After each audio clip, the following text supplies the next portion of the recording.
The sun was beginning to dip behind the jagged mountains, casting long shadows across the trail. Henry and I had been hiking for hours, but the serene beauty of the forest couldn't mask the unease growing in my chest. Something about this trip felt off. I kept noticing how Damien and Melissa exchanged glances. Quick, subtle, yet filled with an intensity that made my skin crawl. Their smiles seemed too polished, their excitement slightly forced. Melissa suddenly gasped, pointing toward a ridge that jutted out over the valley. "Look at that view. We have to climb up there. It'll make the perfect photos." Her tone was innocent, almost giddy. My heart sank. That ridge wasn't just high. It was dangerously steep, with loose rocks and barely a handhold. I recognized it immediately from the stories. This was the kind of place someone could fall from and never survive. "Maybe we should stay on the main trail," I suggested cautiously, trying to mask the fear rising in my throat. But Damien, already striding toward the turnoff with his backpack packed full of safety gear, ignored me. "Come on, Mom," he said, using that deceptively persuasive voice from when he was a child. "It's just a short climb. The pictures will be incredible." The word incredible echoed in my mind, but not in a good way. Whoever saw these photos later would see only a tragedy, an accident. Henry squeezed my hand. A subtle reminder that he was recording everything on his phone. We had to go along, at least until we had solid evidence. Refusing could only make them more determined to find another way. Step by treacherous step we climbed. Loose stones skidded underfoot, and my muscles screamed in protest. The higher we went, the more I realized the ridge was perfect for something sinister. Any misstep from the edge could be fatal, and there would be no witnesses. Melissa reached the top effortlessly, as though she had rehearsed this climb many times. Damien followed, helping Henry and me to the final stretch. His hands on my arms were heavy and unnervingly calculated, and I could barely stop shivering. The view from the top was breathtaking. Rolling mountains, a winding river, the sun reflecting off the trees, but my eyes saw something else. The perfect stage for a nightmare. Melissa held up her camera, urging us closer. We hugged, probably for the last time. As the flashes of the camera captured our faces, Damien suggested one more shot, stepping closer to the edge. One step back, and we would be teetering on the precipice. Our eyes met, and I knew this was it. Before anyone could react, Damien lunged. Henry's reflexes saved us, grabbing Damien's wrist just in time. For a heart-stopping moment, we were a tangle of bodies, balancing between life and death. Then, with a sudden slip, all four of us fell together screaming, the abyss rushing up to meet us. But when I opened my eyes, pain searing every nerve, I realized we were still alive, and that was just the beginning. Whoever survived this fall would need courage, cunning, and every shred of wit to survive the next move, because Damien and Melissa weren't done yet. Pain radiated through my body like wildfire. Every muscle screamed, and every joint felt as if it had shattered. Yet the most shocking thing was realizing that Henry and I had survived a fall that should have killed us instantly. Blood ran down my face, my arm throbbed unbearably, and my leg felt like it might snap beneath me. I forced myself to stay still, suppressing even the smallest movement. Henry's voice was a fragile whisper in my ear. "Hilda, don't move. Pretend you're unconscious," I obeyed, each shallow breath a battle against instinct. Nearby, I could hear Damien and Melissa groaning, in pain as they too had survived the fall. But their moans revealed injuries far worse than ours. Melissa's voice rang out, tinged with false concern. "Are you okay?" Her words twisted my stomach. They weren't concerned about us. They were worried their plan had failed. Chilling silence stretched across the gorge as they reassessed their situation. "They're dead," Damien muttered after a few agonizing minutes, carefully measuring his words. Both of them, eyes open but not breathing. The lie was transparent, yet my heart skipped a beat. If he truly believed we were dead, maybe we had a chance to turn the tables. Henry and I exchanged a glance, our silent pact clear. We were injured, yes, but alive. We had to exploit that. Slowly, in whispers that only he could hear, Henry began recounting the truth of Richard's death. He told me how years ago, Richard had discovered Damien's thefts, and how a confrontation had turned deadly. Damien had pushed his brother intentionally, and the lie we had been fed for decades. A story of a tragic accident was just that. A lie. Every word pierced me. mingling with my physical agony. For decades, I had lived under a false narrative, comforting a grieving family and silently questioning my instincts. Now the truth was laid bare, raw and unfiltered. Damien hadn't just tried to kill us that day. He had stolen from us for years, forging signatures, exploiting our trust, and planning every detail meticulously. But amidst the chaos, a plan formed. We had to survive to find a way to bring this evidence to light, without tipping them off. The problem was clear. No phone signal, injuries that made movement agonizing, and a gorge that might as well have been a tomb. Still, survival wasn't just about escaping. It was about setting a trap, ensuring that Damien and Melissa's calculated evil would not go unpunished. Hours passed, the air thick with the sounds of distant forest life, the wind whispering through the trees. Every rustle could have been a predator, or worse, the sound of our schemers returning to finish the job. Yet amidst the fear, a quiet determination grew. They thought we were mice in a trap. They didn't know the mice had claws. Henry leaned closer, whispering again, "Hilda, one step at a time. We survive, we record, and we expose them. Everything they've done, Richard, the money, the fall, they will answer for it." I nodded weakly, fighting tears, blood, and the unbearable weight of betrayal. Somehow we would turn this nightmare inside out, but surviving. The fall was only the first challenge. What came next was far more dangerous because Damien and Melissa weren't just calculating killers. They were master manipulators, and the game had only just begun. The climb down from the cliff was excruciating. Every step sent jolts of pain through my fractured leg and arm, but we had no choice. Henry and I had to reach a safer place to regroup, to figure out how to use our survival to finally expose Damien and Melissa. The gorge around us felt like a cage. Jagged rocks and sheer walls made escape seem impossible. Yet we forced ourselves forward, inch by agonizing inch, using branches and loose boulders as support. Above us, I could hear faint voices fading into the distance. Damien and Melissa were moving carefully, probably assuming we were dead. Their absence was both a relief and a new tension.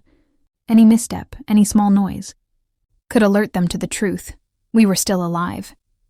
Our lives depended not just on survival, but on silence, patience, and timing. Finally, after what felt like hours, we found a small outcropping with enough space to sit. I leaned against the rocks, forcing Henry to rest as well. "We're alive," I whispered, trying to convince both of us. "But we need a plan. We can't go back up there yet. Not until we know who will come to search for us." Henry nodded, his face pale but determined. "We have the recordings on my phone. That's our weapon. We just need to survive until someone finds us and we make sure. It's before they can cover their tracks." As I examined my injuries in the faint light, I realized the sheer audacity of what Damien and Melissa had planned. They hadn't just intended to murder us. They had rehearsed the story, calculated how the photos would look, and assumed their alibis were perfect. Every detail of that climb, every instruction to step closer to the edge, had been orchestrated to eliminate us silently, and yet they had underestimated our will to live, and Henry's quick thinking, ours, passed in silence, each sound amplified in the stillness. A distant rustle of leaves made me tense, imagining them returning. But then, the faint whir of helicopter blades reached our ears. Rescue teams were here. Relief and fear collided inside me. If we could only keep up the act of near death, the rescuers would believe Damien and Melissa's story while giving us the chance to finally expose the truth. Henry whispered instructions. "We act weak. We let them think we're close to death. But we have to let the authorities hear us eventually. We can't let them get away with this again." I nodded, every movement deliberate, every sound suppressed. Our bodies were battered, but our minds were sharper than ever. This was no longer just survival. It was preparation for justice. As the rescuers finally appeared, shouting our names and preparing ropes, I felt a surge of determination. They were coming to save us, but they didn't yet know the full story. And neither did Damien nor Melissa. Our opportunity was fleeting, but it was real. But just as hope arrived with the rescuers, a single whispered comment from Damien would expose everything and turn the tables, in ways neither of them could have imagined. The paramedics' voices buzzed around me like distant echoes as they worked quickly, checking vitals, securing stretchers, and preparing to lift us out of the gorge. Every movement sent waves of pain through my body, but I forced myself to remain as still as possible.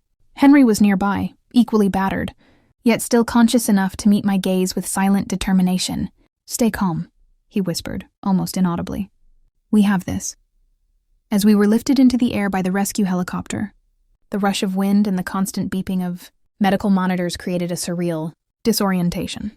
I could hear Melissa's faint sobs below, her voice tinged with relief and triumph. She believed we were barely alive, or worse, dead, and that her carefully constructed story had succeeded. But she had underestimated one thing: our resilience. Our survival was not an accident. It was the first move in reclaiming our lives and exposing their lies. At the hospital, chaos greeted us. Nurses and doctors rushed past, shouting medical orders and carrying equipment. I had to keep pretending to be unconscious, but my mind raced, calculating the next steps. I needed someone who could help, someone who could listen without alerting Damien and Melissa. It was a risk, but I had no choice. Through the blur of activity, a young nurse caught my subtle signals, an almost imperceptible twitch of my finger. Her eyes widened as she realized what I was doing. "She's faking it," she whispered under her breath, careful not to alert anyone else. I continued to move my fingers subtly, confirming that she had understood. "I'll get help," she said, her voice steady but urgent. "Stay strong. Keep pretending until we can protect you." Moments later, an older doctor and 2 police officers entered the room. The nurse had spoken, and suddenly I was no longer alone. Detective Johnson introduced himself calmly, his presence a lifeline in the storm of chaos. "We understand you are in danger," he said quietly. "We're here to protect you. Can you tell us what really happened?"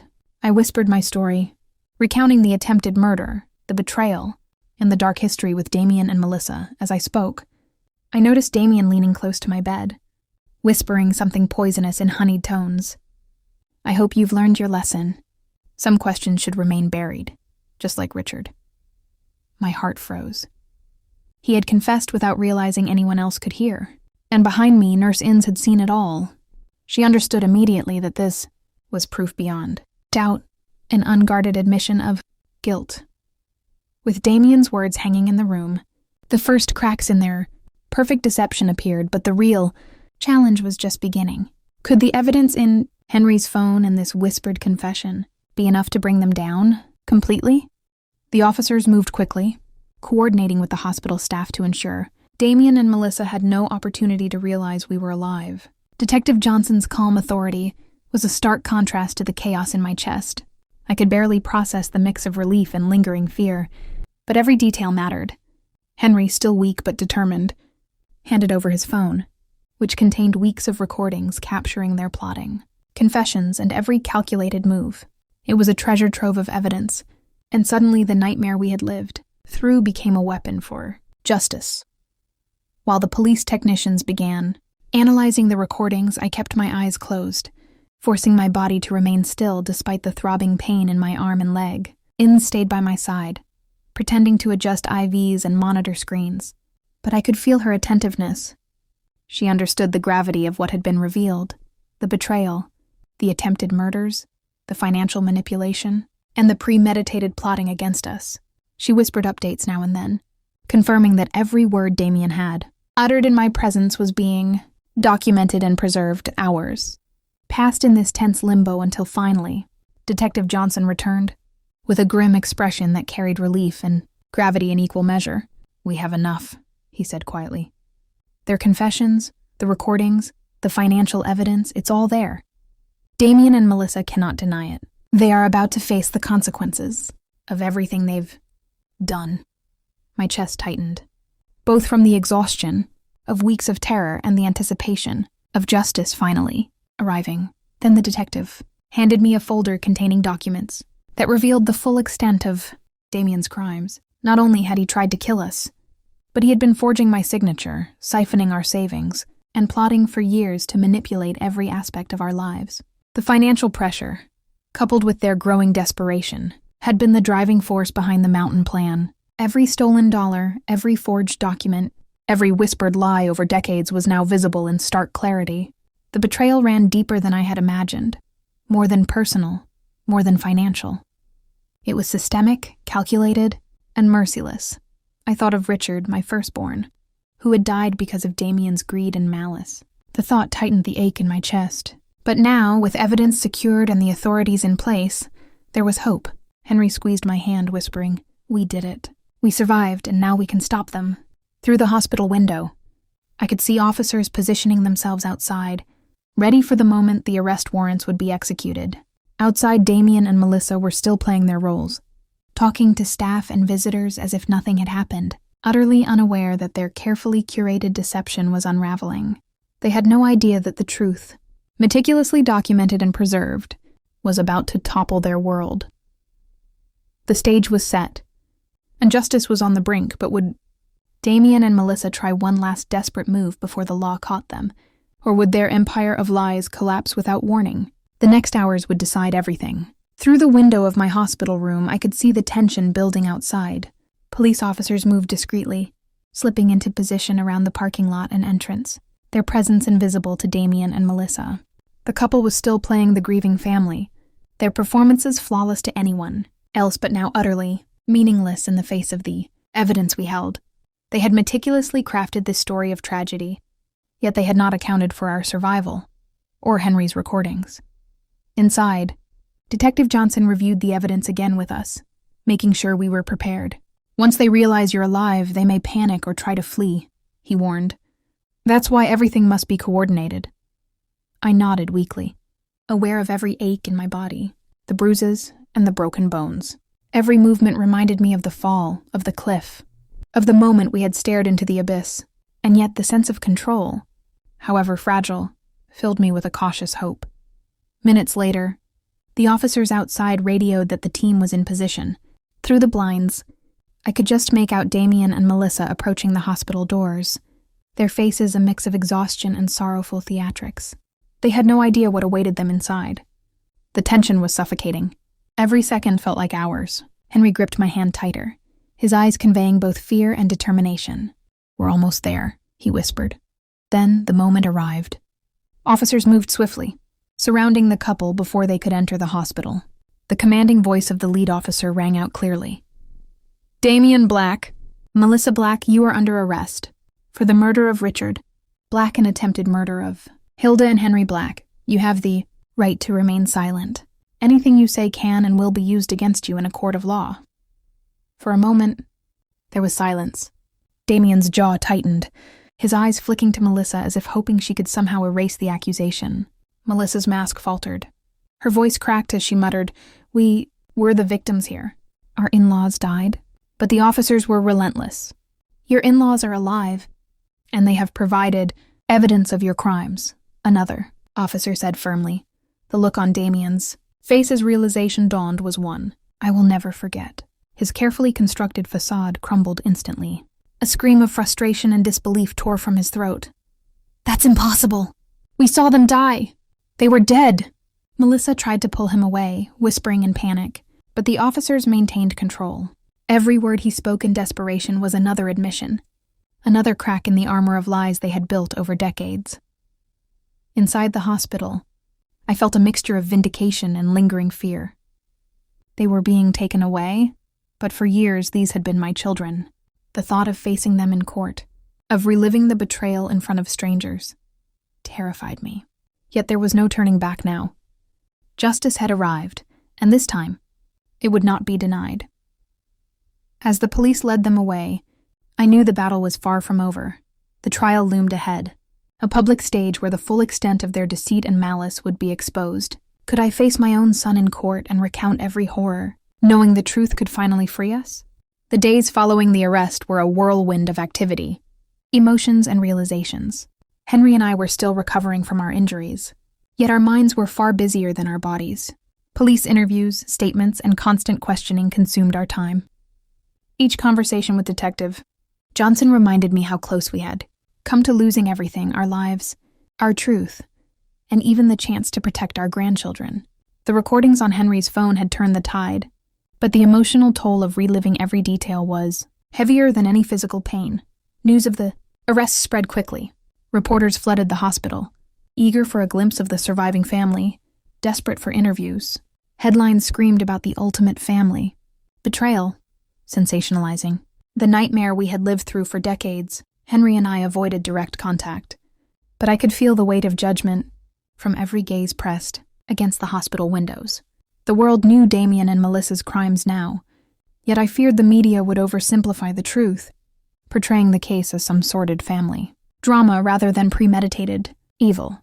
Meanwhile, social services had taken temporary custody of our grandchildren. The thought of them in a system of strangers was unbearable, yet I knew it was only temporary. They deserved safety, love, and a life far removed from the shadows of their parents' crimes. I found myself planning how we could provide that, even in our fragile state. It was daunting to consider raising the children of our own murderers. But for the first time, I felt that hope could exist alongside fear. Amid the chaos, my sister Harriet arrived. She hugged me tightly, her tears soaking my shirt as she whispered words of comfort. I always suspected something was wrong. Hilda. Damien was never the boy you thought he was. But I never imagined... Her voice trailed off. Her presence reminded me that I wasn't alone, that the love of family could still counterbalance the betrayal we had endured. Her support became a lifeline in the storm, anchoring me when the weight of our situation threatened to crush my spirit. Lawyers entered next, explaining the legal strategy. Albert, our longtime attorney, reassured us that the evidence was solid yet warned of potential tactics from the defense. Damien and Melissa's lawyers intended to paint the attempted murder as a crime of passion, a desperate response to financial pressures rather than calculated premeditation. My blood boiled at the thought. Weeks of planning, careful observation, and preparation had brought us to the cliff, yet they would try to frame it as a moment of irrationality. Albert stressed that our testimonies were crucial. Every word we spoke in court would determine whether justice prevailed or if they managed to exploit loopholes to soften the consequences. Henry, despite his pain and lingering injuries, remained resolute. His gaze met mine as we sat together, silent but united. "Hilda, we survived," he said quietly. "The truth is ours. We owe it to Richard, to our grandchildren, and to ourselves to see this through." I nodded, knowing he was right. The coming trial would be the hardest chapter yet, a public reckoning with the son I had loved and the monster he had become. The courtroom awaited, a stage set for the ultimate confrontation. Could I face Damien, recount the horrors he had wrought, and ensure that justice was finally served? For Richard, for us, and for the innocent children caught in the middle? The weeks leading up to the trial felt like a blur, each day heavier than the last. The physical pain from our injuries had lessened, but the emotional scars seemed to deepen with every passing hour. Henry and I spent long hours preparing our statements, recounting every detail with painstaking precision. We practiced speaking clearly, making sure each word conveyed the truth without hesitation. Every small detail mattered, the exact words, the tone, even the pauses. This was more than testimony.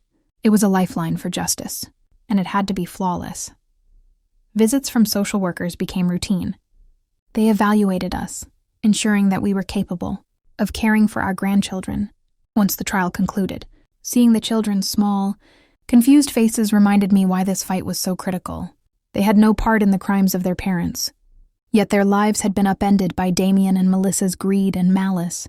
I swore to myself that no matter how exhausting the trial would be, I would protect these children and provide them a home filled with real love, not manipulation. Media interest intensified. Every step outside our home, even a brief glimpse through the curtains, made it clear that the public had become obsessed with the story. While I understood the necessity of transparency for justice, I found the intrusion exhausting. Reporters asked questions that made my stomach churn, probing for details that weren't theirs to know. Yet Henry remained calm, holding my hand when the pressure became too much. His quiet strength was my anchor, a reminder that we were a team, and that the truth was on our seated the day before the trial. I sat in my quiet room reviewing the recordings Henry had captured on his phone. Each playback was a painful reminder of what Damien and Melissa had planned. Their cold, calculated plotting, the way they had treated our lives as expendable, and the cruelty they had directed at Richard and at us. I forced myself to relive it all, knowing that when the courtroom lights shone and the jury watched, I had to convey the full weight of their betrayal. The fear, the tension, and the betrayal could not be lost in my voice. Henry and I discussed our strategy, agreeing that honesty and composure would be our strongest weapons. We would recount every detail without embellishment, but with the clarity and precision needed to paint the true picture of Damien and Melissa's intentions. My stomach twisted at the thought of looking Damien in the eyes, of seeing the son I had raised transformed into the man who had tried to kill us. But I steeled myself. This confrontation was necessary, not only for justice but also for closure, for proving to our grandchildren that truth could triumph over treachery. That night, as I lay awake, I could feel the weight of anticipation pressing down on me. Sleep came only in fits, interrupted by nightmares of the cliff, of the fall, of the cold laughter of the people I had once trusted. When morning arrived, the trial would begin. The day we faced Damien and Melissa, exposed the depth of their crimes, and sought justice for Richard, ourselves, and our grandchildren. Every second felt like a countdown, a moment ticking closer to a reckoning that could change the rest of our lives. As the courtroom doors opened, I knew that beyond them waited Damien and Melissa, sitting together, unaware that the truth would not only confront them, but also shatter the illusion of control they had maintained. For decades, the courtroom smelled of polished wood and antiseptic, a strange mixture that made my stomach tighten. Reporters and spectators filled the gallery, their murmurs a low hum against the backdrop of the solemn room. Henry and I were escorted to the witness preparation area, where a bailiff explained the procedure and the order of proceedings. My heart pounded as I thought about the moment I would have to face Damien, the son who had once been my world and was now a stranger filled with malice. When the judge called the court to order, the room seemed to shrink, every eye fixed on us. Damien and Melissa sat together, their hands occasionally brushing, a silent show of unity. Yet beneath the facade, I sensed the tension. The calm masks they had perfected over the years could not withstand the weight of the evidence we were about to present. I took a deep breath, focusing on Henry's reassuring squeeze of my hand. We were ready. We had to be. The prosecutor began with a clear, methodical presentation of the charges: Richard's murder, the theft, and the attempted murder of us on the mountain. As each detail unfolded, I felt the room grow heavier. The images of the cliff, the loose rocks, and the fall were seared into my memory, and yet I knew I had to convey them with precision. When it was my turn, I stepped forward, my legs trembling but my voice steady. I recounted every moment leading to the mountain, every subtle manipulation, and every step Damien and Melissa had taken to orchestrate our deaths. Their lawyers attempted interruptions, questioning my credibility and suggesting that my fear might be clouding the truth. But Henry's recordings were undeniable. As the prosecutor played the files, the room fell silent. The whispers of reporters and observers became inaudible against the clear evidence of their plotting. Damien's face paled slightly, and Melissa's tight grip on his arm faltered. The dam was beginning to crack, described Richard's confrontation with Damien, the betrayal, and the push that had ended his life. Each word weighed heavily, but I forced myself to see the truth as it was, not as I wished it had been. I looked directly at Damien, into the eyes of the son who had once called me Mom and spoke to the jury, with a clarity that I did not fully feel inside. This was for Richard, for our survival, and for the grandchildren who deserved a family grounded in love and honesty. The judge allowed the recordings to be played again, capturing every calculated word, every cold laugh, and every detail that Damien and Melissa had thought remained hidden. Their expressions shifted from composure to panic, a subtle tremor betraying the cracks in their carefully built facade. The courtroom air felt electric, each passing second bringing them closer to facing the consequences they had tried so long to escape. As the jury leaned in, their eyes locked on the screens, I realized that the final act was approaching, the moment when Damien and Melissa would either break under the weight of their crimes or find a last, desperate attempt to rewrite their story. The days of testimony blurred into an exhausting rhythm. Each morning I returned to the courtroom, reliving the horrors of the mountain, the betrayals, and the calculated cruelty of Damien and Melissa. My voice grew steadier with each retelling, my determination hardened by the knowledge that this was the only way to ensure justice. Henry sat beside me during every session, his presence a quiet anchor in the storm. His own testimony was just as critical, corroborating every detail I recounted, providing the jury with the second voice of truth against the facade of lies that our children had so meticulously maintained. Damien's defense team attempted every tactic they could think of, emphasizing his supposed stress from financial pressures, portraying Melissa as an innocent bystander, casting doubt on our motives, and even questioning our sanity. Each claim was a dagger meant to unsettle us, but the evidence we presented was undeniable. The recordings of their planning, The thefts and the confessions, whispered in what they thought were private moments. All of it left little room for doubt. The prosecutor carefully dissected every word, pausing after key phrases so the jurors could feel the weight of the manipulation and the premeditation. Melissa's composure began to crack during cross-examination. The confident mask she had worn so many times slipped, revealing flashes of fear and anger. Damien, for all his previous arrogance, looked smaller, his eyes darting between the jury and his wife as if seeking silent reassurance. The same son I had once trusted had now become a stranger I barely recognized, a man so consumed by his greed and ambition that he had betrayed the very people who loved him most. I forced myself to focus on the grandchildren, imagining their innocent faces as I recounted the events. This was no longer just about us. It was about setting a precedent, about protecting the children from ever suffering at the hands of those who were supposed to care for them. The thought of them, safe and growing in a world with true love and honesty, gave me strength I did not know I had. After several days of harrowing testimony, the final arguments were presented. The prosecution's words cut through the tension in the room like a knife, summarizing the years of deception, theft, and violence.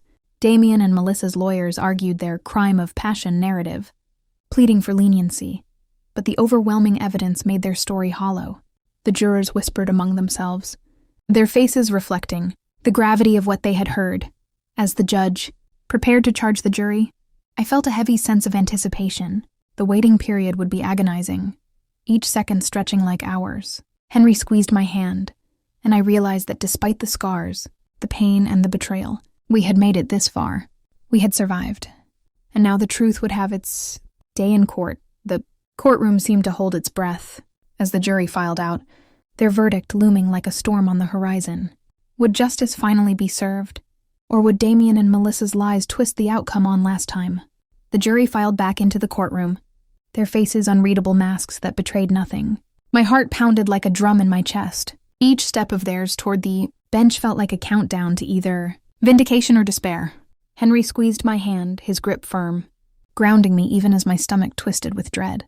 Damien sat in his chair, head bowed, muttering something under his breath that I couldn't quite hear. Melissa clutched his arm, her knuckles white, her earlier confidence shattered by the relentless evidence we had presented. The four persons stood, cleared their throat, and began to read the verdict. The courtroom held its collective breath. Every word seemed to echo in slow motion. We, the jury, find the defendant, Damien Black, guilty of first-degree murder for the death of Richard Black. My chest tightened, tears threatening to spill, but I fought to remain composed. The words continued, recounting the attempted murder charges against us, the theft and the premeditated planning. Melissa's gasp sounded like a gunshot in the otherwise silent room. She covered her mouth, and Damien's face turned pale. The confident mask of arrogance finally stripped away. The judge banged the gavel, and the sentence was read: life, imprisonment without the possibility of parole for both Damien and Melissa. Relief and disbelief washed over me like a tidal wave. Justice, delayed for so long, had finally been served. The weight that had hung over us for decades, the shadow of fear and betrayal, seemed to lift just a little. Henry exhaled, tears streaming down his face, and I allowed myself a brief moment to collapse into his arms, feeling the enormity of our survival, and the truth finally being recognized. Even with the victory, a deep ache lingered. The stolen years, the fear, the pain, they couldn't be erased. I thought of Richard, my sweet, honest son, taken far too soon, and of the grandchildren, now free from the toxic influence of their parents. Their innocent eyes would now have a chance to grow up in a world where love was real, not calculated. Henry and I knew we had to step into the role of protectors and guides for them, ensuring that the cycle of manipulation and betrayal ended with us. In the days that followed, the media coverage was relentless. Interviews, photographs, and stories painted the full picture of the shocking family betrayal. Friends and distant relatives reached out, some to offer condolences, others to express disbelief at the horror we had endured. But amidst the chaos, our focus remained on rebuilding a life that had been shattered. Piece by piece, every night, as I tucked the grandchildren into bed, I would whisper stories of their Uncle Richard, of honesty, kindness, and the love that had been stolen from them for too long. I promised them a future filled with care, protection, and truth, things Damien and Melissa had never understood. But even as life began to settle into a fragile new normal, A lingering question haunted me. Would the scars of betrayal ever truly heal? Or would the shadow of our past always reach into the present, threatening the fragile peace we had finally found? Allie earned? The weeks after the trial were a whirlwind of emotion, legal paperwork, and careful planning for the future. Henry and I slowly adjusted to life without the constant fear looming over us. Our home, once a place shadowed by betrayal, now felt like a sanctuary, a place where the laughter of children could replace the echoes of past horrors. The grandchildren were tentative at first, unsure of these new grandparents, but their innocence and curiosity won over quickly. Little hands clinging to mine reminded me that life, even after unimaginable pain, could begin anew. We started the long process of adopting them, working with social services, lawyers, and therapists to ensure they would have stability and love. Every visit to the courthouse, every meeting with caseworkers, reminded me of how fragile trust can be, but also how resilient the human heart is when love is genuine. Henry and I made a silent vow to protect these children from the darkness their parents had cast over our lives. In doing so, we also healed parts of ourselves, discovering a strength we hadn't known existed. Despite the justice served, the memory of Damien and Melissa lingered like a shadow. I found myself checking locks, watching for unusual messages, and wondering if their absence would truly mean safety. But slowly, day by day, that fear began to fade. Life had a rhythm again, the morning sun spilling through the kitchen windows, the smell of coffee brewing, and children's laughter echoing in the halls. Small joys became our medicine, stitching together the frayed pieces of our hearts. I often thought about Richard, about what he would have said, and about how he would have guided us through the dark. I whispered his name to the children, telling them stories of his kindness and his dreams. It was my way of keeping his memory alive while teaching them lessons in integrity, courage, and the importance of standing up for truth, no matter the cost, even after the court case closed and Damien and Melissa were taken to prison. The journey wasn't over. Recovery, emotionally and physically, continued. Every scar, every twitch of pain was a reminder of the survival instinct that had carried us through the worst moments of our lives. But with every sunset, hope grew a little stronger. The knowledge that truth and courage had ultimately triumphed. Night fell and the grandchildren slept. I held Henry's hand and whispered, "We survived and now we can protect them. We can build a life that's ours again." And for the first time in decades, I truly believed it. Life would never be the same. But now it had meaning again, free from lies, betrayal, and fear. If you've been captivated by our story of survival, betrayal, and justice, don't forget to subscribe to follow our journey and share this tale with others. Because even in the darkest times, courage, truth, and love can shine through, and every story deserves to be heard.